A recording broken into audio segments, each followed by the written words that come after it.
Mapagpalang buhay, for today's video ay samahan niyo ako mag-unbox. Ito yung in-order ko sa Shopee at dumating na siya. Sobrang tuwang-tuwa ako dahil matagal ko nang pinagpipray ang drill na to. Dahil medyo pricey din siya. Kaya ang tagal kong makabili ng ganito. So kailangan ko to para mas mapabilis ang aking trabaho. Sobrang gustong-gusto ko ito dahil chargeable siya, hindi mo siya direct na kailangan isaksak. At matagal siya malobat. Sobrang convenience na gamitin at may mga kasama na rin siyang mga tools.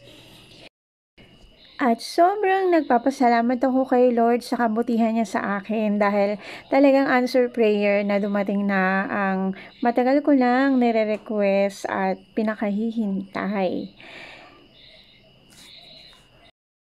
Sa mga susunod na video na i-upload ko, ipapakita ko sa inyo kung paano ko ito gagamitin.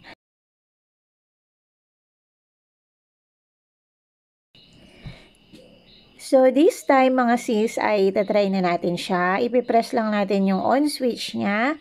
Ayan po yun. And then, kayo na po bahala kung ilang RPM nyo isiset. So, ako 1 ko lang siya nilagay. At yan ang tulog niya habang ginagamit ng atin.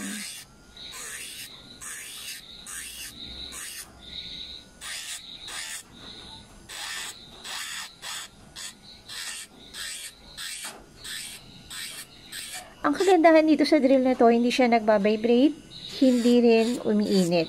Depende na rin siguro kung paano nyo siya gagamitin para mas tumagal. Yun lang for today's video. Sana nagustuhan nyo po ito. God bless sa inyong lahat.